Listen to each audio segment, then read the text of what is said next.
Bueno, señores, la semana empezó realmente llena de noticias. El Pollo Carvajal libre por la justicia española.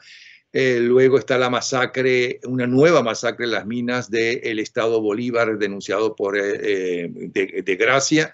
Los maestros en la manifestación de la mañana del lunes le cayeron a golpes. Sigue la movilización en la frontera y Rusia anunció que envió 40 pilotos de Sukhoi para entrenar a los pilotos venezolanos. Por otro lado, Guaidó anuncia que se presentará a las Naciones Unidas, mientras que el jefe de la banda de Miraflores dice que no va. ¿Por qué será? ¿Por qué será? Y tenemos en línea y espero hablar de todo esto con él, a Daniel Lara Farías. Bienvenido, Daniel. Hola, Napoleón. Bueno, yo estoy verdaderamente sorprendido del ritmo que han agarrado los acontecimientos en las últimas horas, ¿no?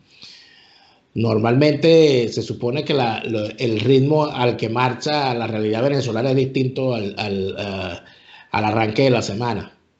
Se supone que hoy es el inicio del año escolar en Venezuela, para muchos.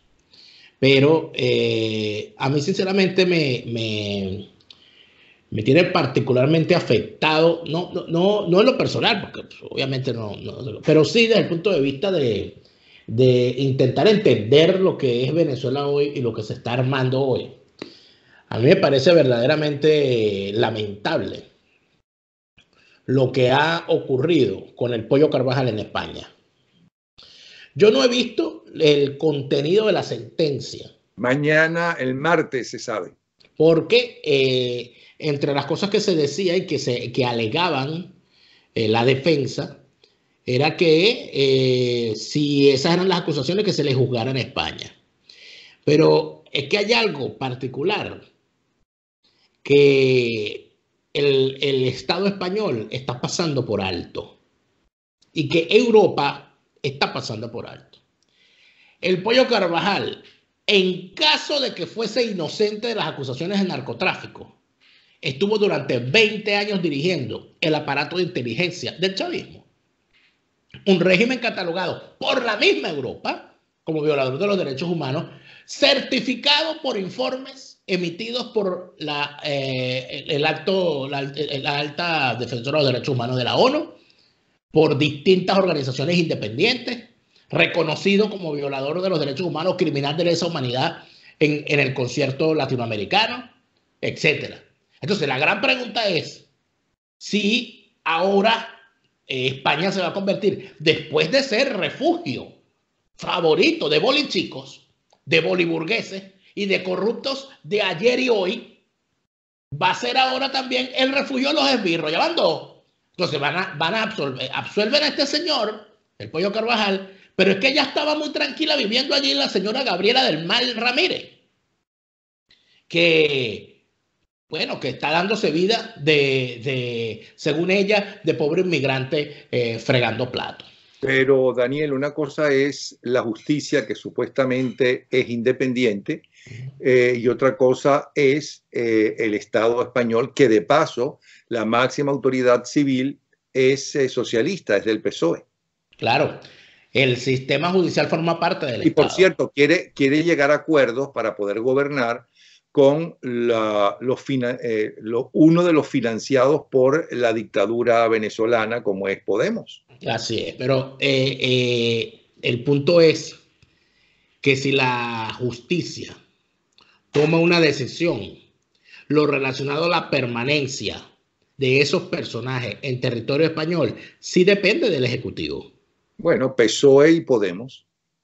En este caso. Entonces, pareciera que esta gran desgracia, porque como no hablamos del PSOE y de Podemos hoy, pero a Hugo Chávez se le permitieron toda clase de desaguisados y barbaridades durante todo este tiempo hasta que murió. No solamente por gobiernos del PSOE, sino gobiernos del Partido Popular también. Sí, Aznar. Porque Aznar no tuvo problema en ir a Caracas, retratarse con él. Los negocios entre ambos países florecieron. La venta de armas, las inversiones financieras, las inversiones en petróleo. Todo eso ocurrió a la vista de todo el mundo. Entonces, hay que ver quién es el fiscal en ese juicio, porque yo no creo que un tipo que inclusive está pedido por la justicia norteamericana, está pedido porque tienen pruebas contra él. Entonces, yo no sé si es que no le dieron las pruebas al fiscal español o no, o es un fiscal muy malo o lo que sea, pero evidentemente no había pruebas suficientes.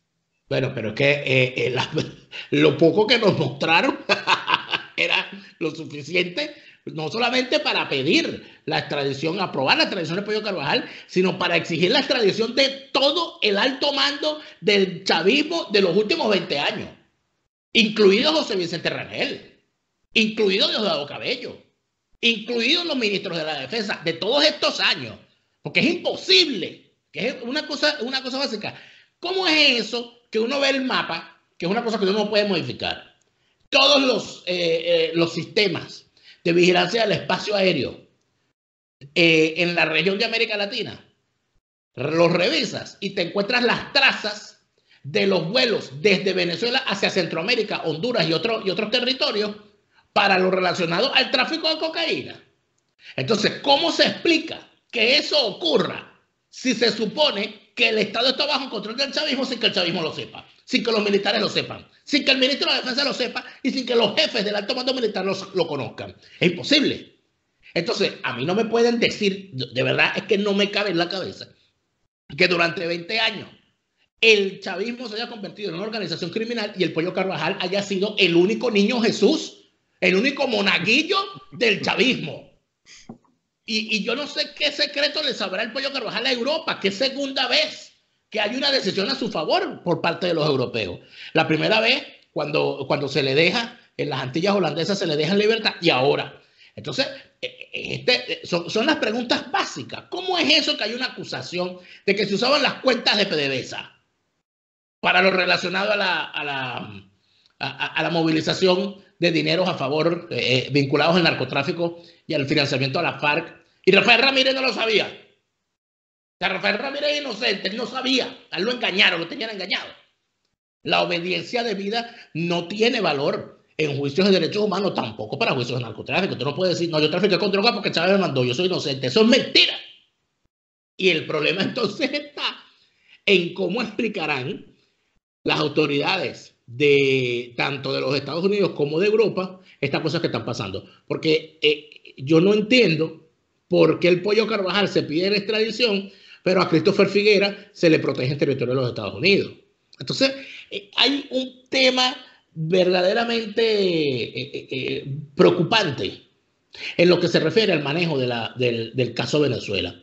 Y yo siento que cada día que pasa el tema va a preocupar más, porque hay cada vez menos excusas, hay cada vez menos razones válidas, hay cada vez menos, cada vez más quedan al descubierto cosas que cuando uno las revisa uno entiende que es que además es imposible que Venezuela sola, el Estado venezolano solo, trafique con droga sin que nadie se dé cuenta.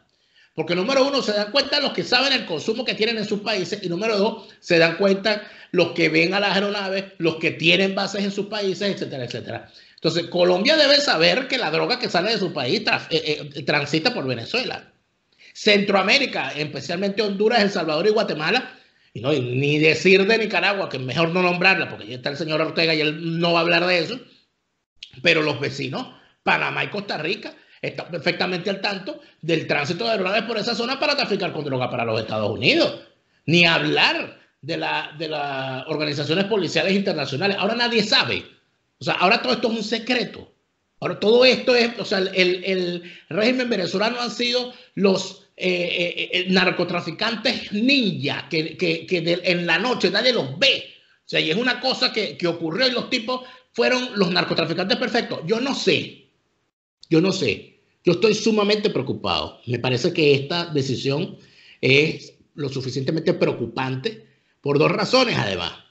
No hay ni una palabra del gobierno interino relacionada al juicio de extradición del Pollo Carvajal. Nada han dicho del asunto. Ni antes, ni durante, y probablemente ahorita menos van a hablar del asunto. Entonces uno se pregunta, bueno, ¿de qué se trata todo esto? ¿A dónde vamos nosotros con esto? O sea, ¿qué secreto oscuro se esconde detrás de todo este caso que nadie quiere hablar del Pollo Carvajal? ¿Será que el Pollo Carvajal los tenía tan espiados a todos que de todos tiene una vela y de todos tiene un trapo sucio? Es la única explicación que yo tengo ante todo esto. Hablando del gobierno interino, mientras Guaidó anuncia que se va a presentar en los Estados Unidos aprovechando la reunión de la Organización de las Naciones Unidas, el jefe de la banda, Maduro, se echó para atrás y ahora dice que no va. ¿Cómo interpretas tú eso? Bueno, Maduro había dicho hace días que no iba. Sí, hace días, pero primero dijo que iba. Sí, y además de eso, lo que soltó fue, entiendo, en una intervención pública que no podía ir porque había riesgos de que detuvieran a Cilia Flores. Bueno, que no vaya con Cilia Flores. Eso digo yo, ¿no? Yo sé que, la mujer lo tiene sometido, no lo deja salir solo. Y entonces él decidió que no iba porque podían agarrar presa a Cilia Flores, cosa que sería sería un episodio maravilloso. De verdad. Eso lo escuché, dijo que había unos riesgos de que detuvieran a su gente tal porque él tiene inmunidad, pero Cilia Flores no, porque la primera dama no tiene inmunidad de ningún tipo por ser la esposa del presidente. Eso es así. Por eso es que Cilia Flores se lanzó, o sea, podría tener cierta inmunidad. Lo que pasa es que ella renunció a la Asamblea Nacional, porque ya era diputada de la Asamblea Nacional, pero renunció. ¿Cómo interpretas entonces lo de Guaidó? Lo Guaidó sí sale. Yo no he visto una comunicación oficial. Sí sale y podrá regresar después de los últimos acontecimientos. Bueno, ¿por qué no? Si antes pudo regresar, vamos a estar claros. Si lo van a meter preso por haber ido hasta allá a denunciar públicamente esto, pues tenían, según el punto de vista del narcorrégimen, tenían que haberlo puesto hace mucho tiempo y enjuiciado hace mucho tiempo solamente por haberse declarado como presidente interino. No, solamente por eso, ya en cualquier gobierno lo hacen. No lo hacen porque no tienen el poder para hacerlo, porque si no, evidentemente lo harían como han hecho con Timoteo Zambrano, como hicieron con el alcalde Ledesma, en fin. Bueno, con Edgar Zambrano, Timoteo anda por allí impune. Ah, perdón, Edgar Zambrano. que lo apresaron dentro de su automóvil, se lo llevaron con automóvil y todo. A Edgar Zambrano, pero fíjate. Aquí llegan momentos en que ya es necesario empezar a aplicar aquel viejo adagio de piensa mal y acertarás. ¿Por qué? Porque si no hay pruebas, yo no pienso mal. Yo no estoy hablando. La prueba es evidente. El señor Juan Guaidó entra y sale si sale ahorita, el señor entra y sale del país y camina por toda Venezuela y nadie lo mete preso. Eso es una prueba, eso está evidente, eso no hay nada que demostrar. Claro, pero puede ser una prueba de la debilidad del régimen y el temor de meterlo preso por la presión internacional y por la poca popularidad que tiene el régimen. El régimen, los únicos que pueden enfrentarse a los enemigos del régimen, es decir, a los demócratas, son evidentemente el ELN, la FARC, Hezbollah, porque la Fuerza Armada Nacional primero la tiene sin armamento, ¿no? Y está en el último estado. Los soldaditos arriesgarían su vida mientras los generales siguen comiendo. Magnífico. Te pregunto yo, ¿qué pasa si Guaidó cae preso? ¿Van a invadir a Venezuela, los Estados Unidos? ¿Va a invadir Bolsonaro? No lo sé, pero te pregunto, ¿por qué entonces no cae preso? Bueno, lo que pasa es que tú no quieres que yo piense mal porque temes que yo acierte. No, yo lo que quiero es que me las digas de él y de quien sea. La prueba que yo tengo es la evidencia. El señor está libre y muy tranquilo por toda Venezuela. Han metido presa a gente de su entorno y a él no lo han metido preso. Con el solo hecho de que estuviese preso el vicepresidente de la Asamblea Nacional, ya eso daría suficiente para entender que debería haber una acción contundente en contra de si es que acaso estuviesen dispuestos a eso. Los ataques contra la Asamblea Nacional han puesto en fuga a la gran mayoría de los diputados, han puesto en fuga a dirigentes políticos vinculados a Juan Guaidó, pero él sigue libre, sigue caminando por el mundo.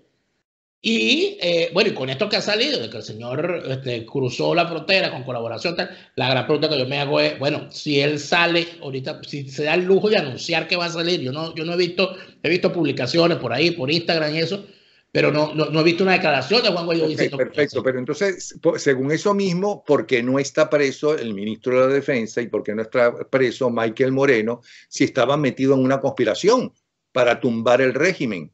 Bueno, debe ser que todo fue un engaño, todo fue mentira, todo fue ilusión, o debe ser que allí sí, se le causa un problema al régimen, porque el régimen es un barco, que lo hablaba el otro, el régimen es un barco del crimen donde cada quien tiene su camarote, y cada quien verá qué hacer entre su camarote. Ah, bueno, se pelean entre ellos, ah, bueno, sí, está bien, pero el hecho de que Juan Guaidó siga libre y tranquilo recorriendo el país sin que le haya pasado mayor cosa que tener a unos tipos vigilándolo, eso de alguna manera debería significar algo. Tú dices que significa que el régimen está débil y que como está débil no se atreve a capturarlo. Eso es una forma de verlo. Es una forma de verlo. De repente es que no hay quien lo atrape. De repente es que están intentando que el tipo esté más bajo en la aceptación pública para cuando lo esté agarrarle, echarle el guante. De repente es que están tratando de buscar algún tipo de negociación para montar algún nuevo diálogo o alguna cosa para terminarlo de cicritrillar y que el tipo se termine de entregar. O de repente... Sí, ok, te escuché. O de repente es también, que era lo último, de repente es también que simplemente están haciendo todo el aguaje de presionarlo para que se vaya, como pasó con Carmona, por ejemplo, en su momento. Hablando de negociación, ¿sabes qué? Ya sé que me vas a insultar. No, nunca.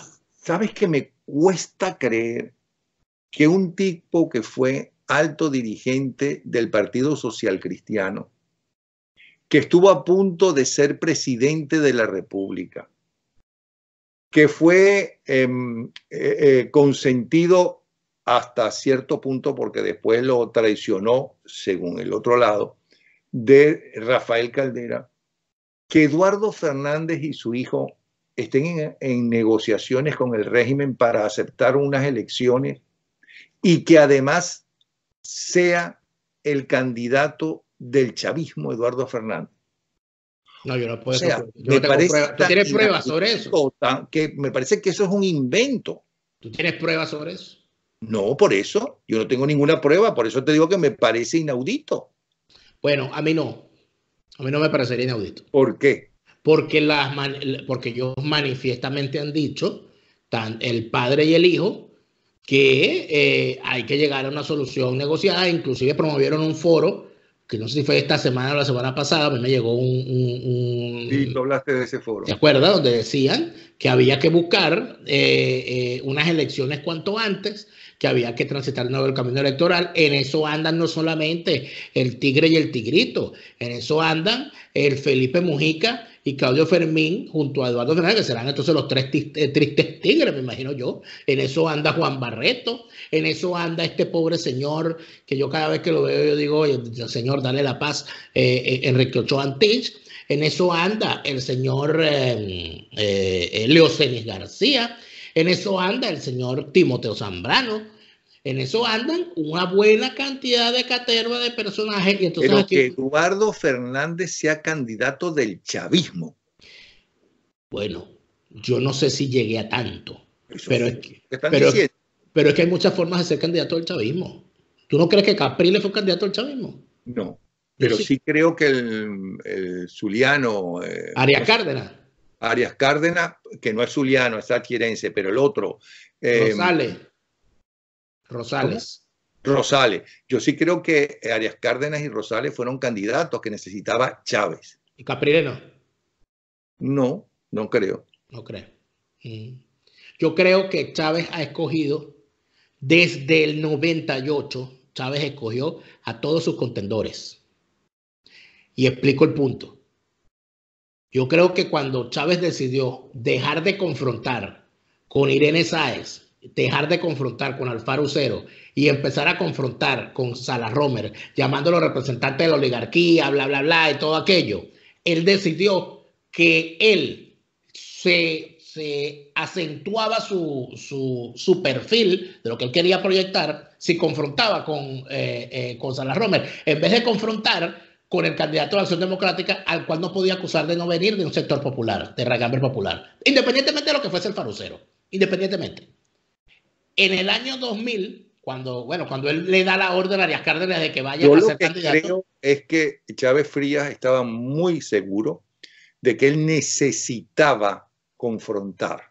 Sin duda. Que él lo hacía muy bien confrontando. Sí. Y necesitaba confrontar, y entonces fue que habló con Arias Cárdenas, ¿no? Que demostró que estaba con él después.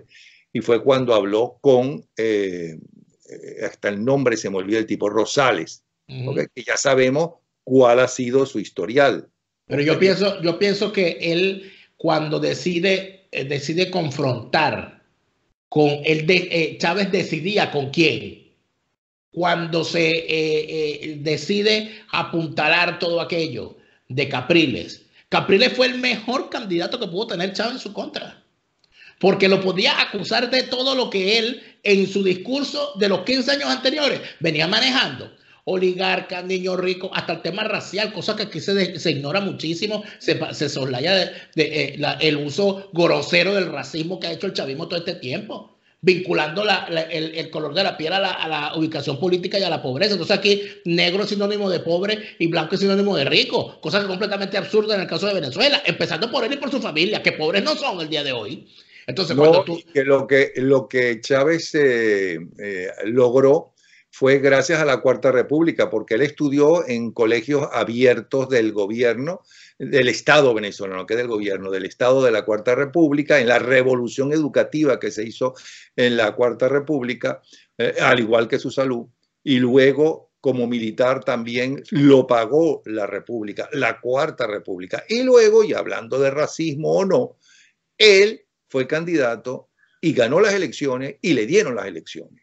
Le dieron el triunfo. O sea, ¿qué tanto habla ese elemento o hablaba de la Cuarta si él es un producto, un aborto de la Cuarta? Bueno, él es un aborto de la Cuarta. Allí tiene. Y de paso, el representante de la Cuarta en putrefacción. O sea, porque la Cuarta ya estaba, eso que llaman la Cuarta, el sistema, la partidocracia, estaba en putrefacción. Y él llega con dos partidos miembros de esa putrefacción, como el PPT, que era, bueno, el aborto, la causa de... Bueno, pero todo eso que estamos hablando, y todo lo que hablaste anteriores, ¿no? Es fácil de ver con lo que está pasando con la nueva masacre en las minas del Estado Bolívar y lo que está pasando en Amazonia. Así es. Mientras se forma un escándalo, ¿no? Y es justamente los grupos de izquierda, ¿no?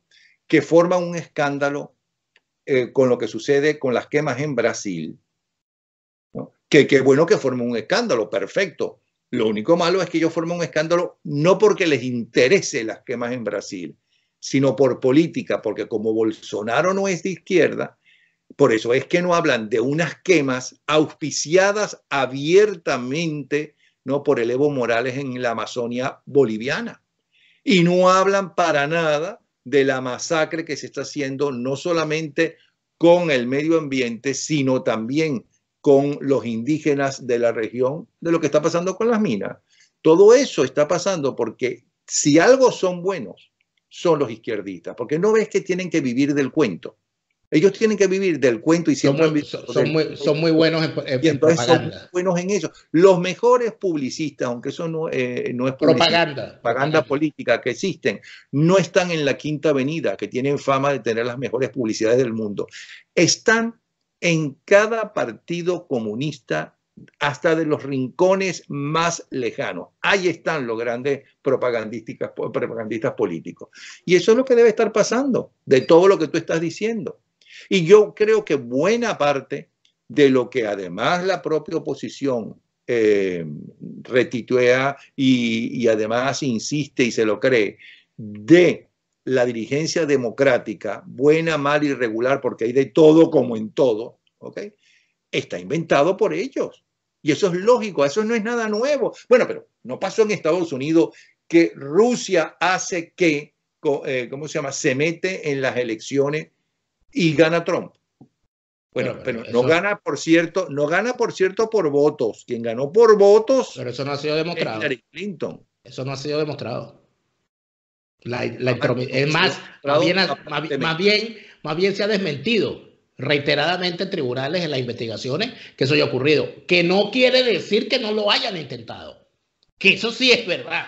Yo estoy convencido de que Rusia interviene en los procesos electorales de todos los países donde siente que debe intervenir.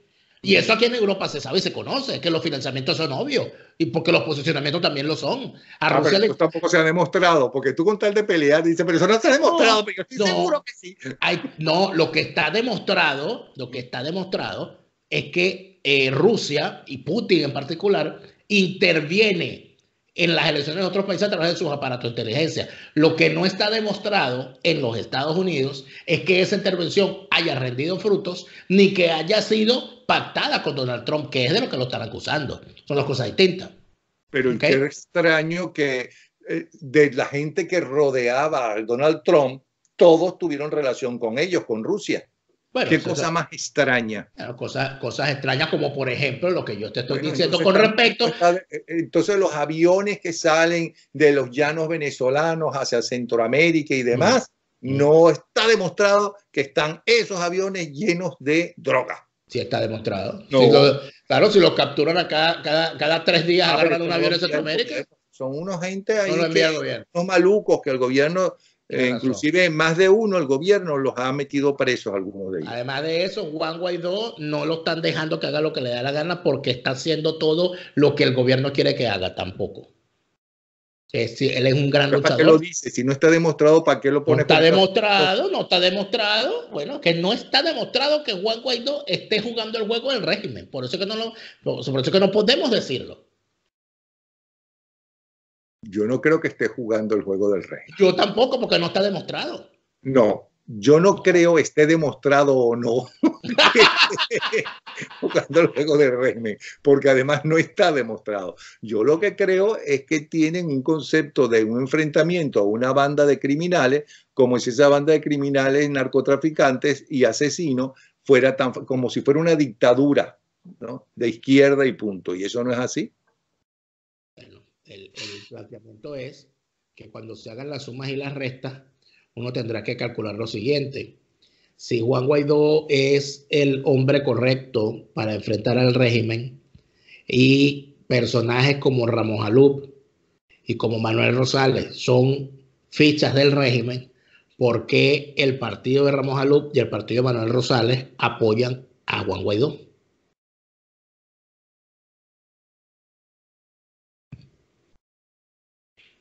Señales. Pero, una política equivocada, en todo caso, según tu punto de vista. Una coincidencia infeliz.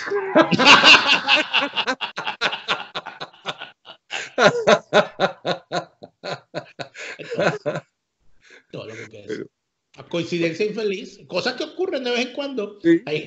Hay gente que se junta mal de vez en cuando, ¿no? O que comete errores. Bueno, se confunde de la personalidad del otro. Fíjate que hay gente que se saca fotos con todo el mundo.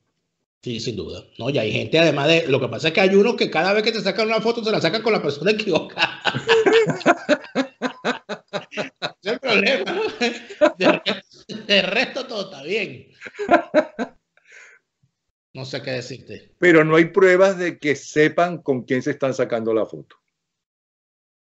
No, yo dudo mucho que una persona en medio de una trocha en la frontera infectada de paramilitares armados sepa que alguien con un arma en el cinto que le pida una foto sea un paraco. Yo estoy convencido de que una persona puede ser lo suficientemente cándida e inocente para pensar que es un humilde ciudadano que simplemente quiere tomarse una foto con él. Bueno, entonces, ¿qué tanto peleas? Entonces, ¿qué tanto peleas?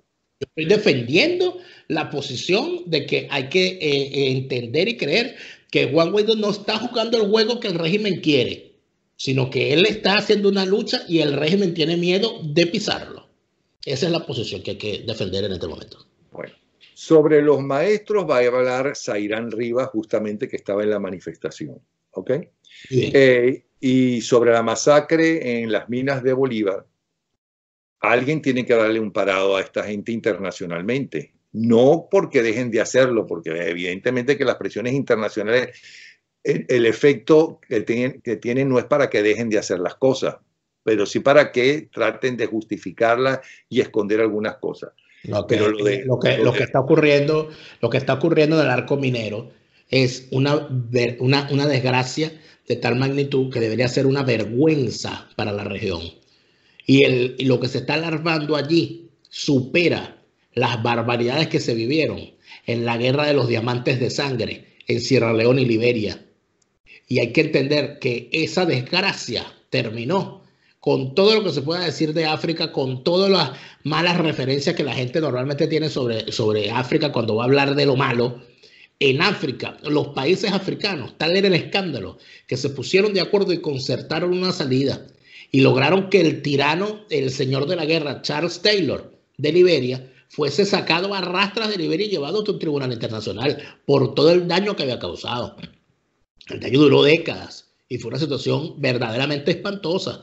Entonces el gran planteamiento, pero con un saldo de vidas y un daño irreparable. Liberia y Sierra Leona son países arrasados. Son países donde la gente no tiene vida, donde no hay un desarrollo normal de la vida cotidiana de las personas y va a quedar marcado probablemente para el resto de la existencia. La pregunta es, ¿nosotros vamos a permitir que eso ocurra en Venezuela? Porque en Liberia y en Sierra Leona estaban a marcharle Taylor con sus bandas armadas. Aquí están de todos los grupos irregulares del mundo con anuencia del chavismo metidos en el arco minero. Entonces yo creo que la situación ameritaría que de verdad el mundo se preocupara, pero parece que el mundo tiene unas preocupaciones más importantes. A mí lo que más me preocupa es que primero ya no existen ideologías, sino que me conviene esta gente o no me conviene para mis intereses. Que eso es en el mundo entero en líneas generales, tanto de la izquierda, la llamada izquierda como la llamada derecha, porque ahora no veo cuál es la diferencia a la hora de gobernar en los países donde no hay dictaduras. ¿Ok? Pero lo que más me preocupa es que no les importa para nada que quemen o no la Amazonia o que destruyan el arco minero ni nada de eso. Si ese gobierno que está allí, me conviene que esté allí. Y que eso que estábamos hablando al principio sobre España y cómo ampara España a todos estos narcotraficantes y bolichicos, ¿no? Es como parte de esto que estoy diciendo y que sí me preocupa, que ya no existe lo que uno creía, por lo menos, claro, no había esta tecnología de ahora que toda la verdad y también toda la mentira se sabe, que uno está, no es que esté informado, que estás ahogándote en información y desinformación. Yo no sé si eso ha sido siempre así en el mundo, pero no parecería, que las cosas estaban como mucho más claras, que hay una revolución tan grande, como siempre sucede en las revoluciones, hay muchos senderos, pero no una autopista. ¿Me explico? Y entonces no hay una autopista para ida y una autopista para regreso como había antes. Ya eso no existe. Creo que eso va a cambiar, evidentemente, ¿no? Pero que tienen que pasar muchos años. Y que los venezolanos en este momento somos víctimas justamente de eso.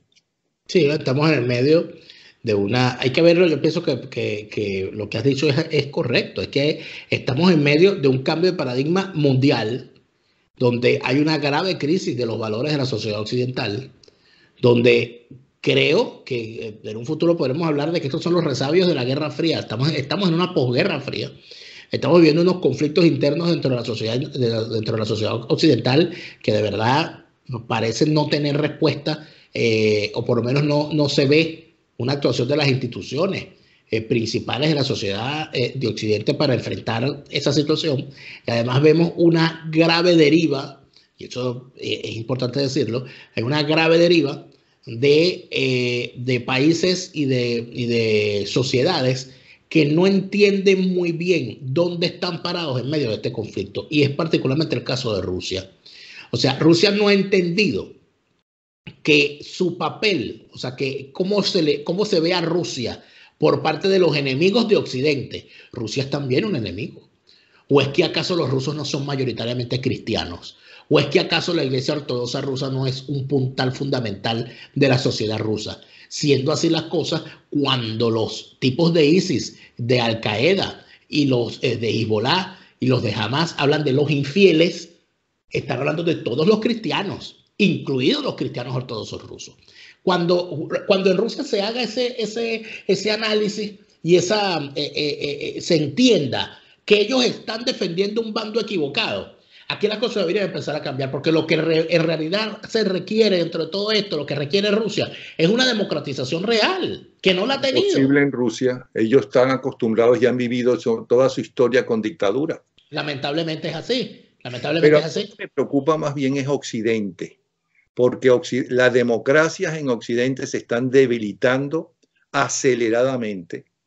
La gente está pidiendo y votando cada vez en número mayor por gente intolerante que lo que busca es ser dictadores y imponer una dictadura, con lo cual eso significa, ¿cómo se llama?, acabar con las democracias.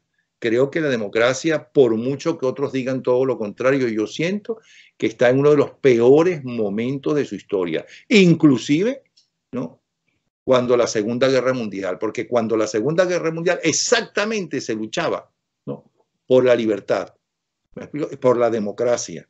O sea, pero es que ahora no hay quien defienda las democracias. Sí, no, más bien hay un fenómeno que para mí es terrible, ¿no? Que yo siento que el problema es, Napoleón, que los venezolanos que nos hemos tenido que ir de Venezuela, de alguna manera nos damos cuenta del contraste cuando estamos en sociedades distintas. Yo me doy cuenta que en Europa, cuando la discusión es contra la democracia, contra el sistema de libertades, y entonces uno tiene que decir, pero ¿cómo es eso que tú estando en un país como el que estás, hablan del caso de Alemania, tú estés planteando posiciones que van en contra de todo lo que ha permitido que Alemania sea lo que sea hoy, como por ejemplo la Unión Europea? O sea, no tiene ningún sentido que un joven sea de izquierdas o sea de extrema derecha, porque en eso coinciden, y esto es horroroso, que los extremismos nunca antes habían estado al descubierto aquello de que los extremos se tocan. En el caso de Europa es así. La Unión Europea ha sido lo mejor que le ha podido pasar a Europa y al mundo. A la sociedad europea, el resultado, las sumas, cuando se hacen las sumas y las restas de lo que es los beneficios de la Unión Europea, el saldo siempre será favorable a la gente, en su casa, en su bolsillo y en su intelecto. Cuando tú ves a un joven europeo de hoy, español, italiano, alemán, y lo comparas con un joven europeo de los años 60, te das cuenta de que ese joven europeo tiene un concepto de unidad de Europa completamente distinto, porque puede pasar por todas partes, porque no existe un muro, no existe una frontera, no existe la cortina de hierro, y eso evidentemente le ha dado unos grandísimos beneficios. Lo que ha sido el programa Erasmus para los jóvenes universitarios que pueden ir a hacer un año de su carrera en cualquier universidad de cualquier país de la Unión Europea, porque tienen homologado su programa, aprendiendo un nuevo idioma, conociendo mucho más su sociedad. Eso es algo que si se lo hubiese contado, si eso se lo hubiese contado a los alemanes del siglo XIX, que no estaban constituidos en una nación unificada, no lo hubiesen creído. Hubiese sido imposible imaginárselo. Una moneda única para tú recorrer todo un continente sin causar problemas de tener que estar cambiando en cada esquina.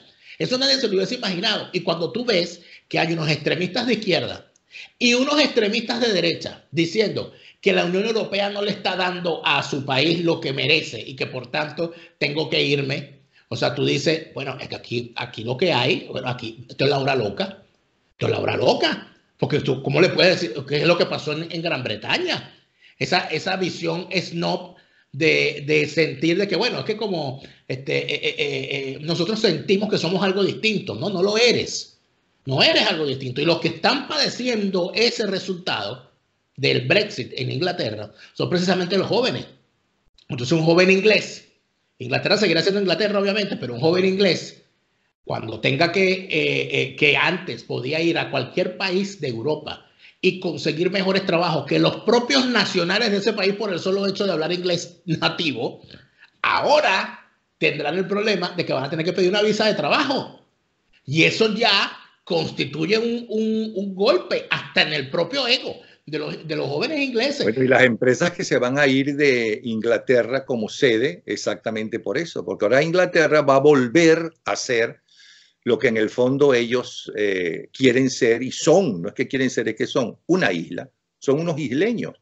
Entonces, lamentablemente. Europa, eso es una isla que está al lado de Europa. Mira, y que pero el cuento de cuando era un imperio.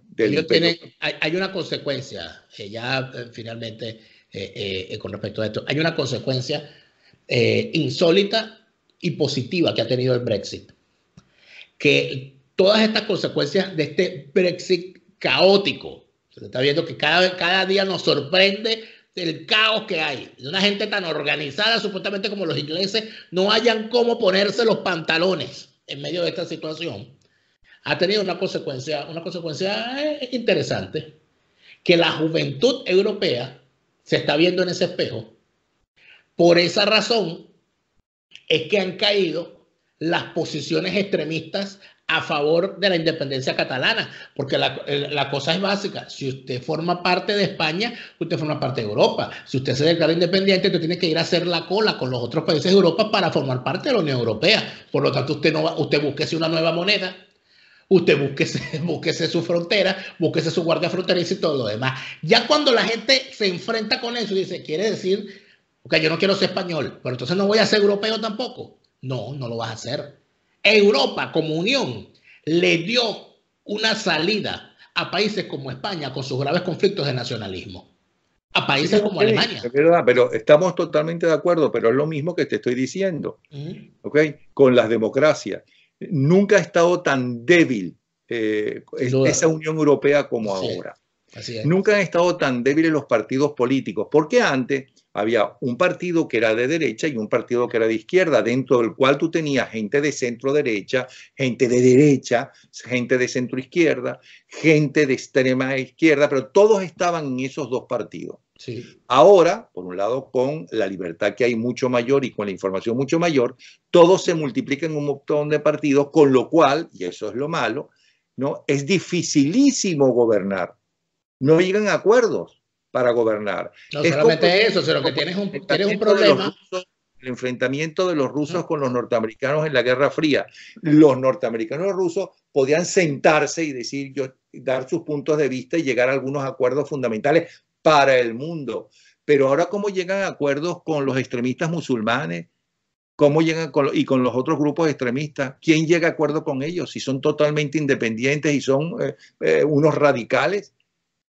Es que el mundo está muy difícil en este momento, como nunca antes. Es más, yo creo que no ha estallado una tercera guerra mundial gracias a que existe la bomba atómica, la bomba de hidrógeno, todas esas bombas, que el primero que la tire va a desaparecer porque la van a contestar y van a desaparecer quien tire la primera bomba.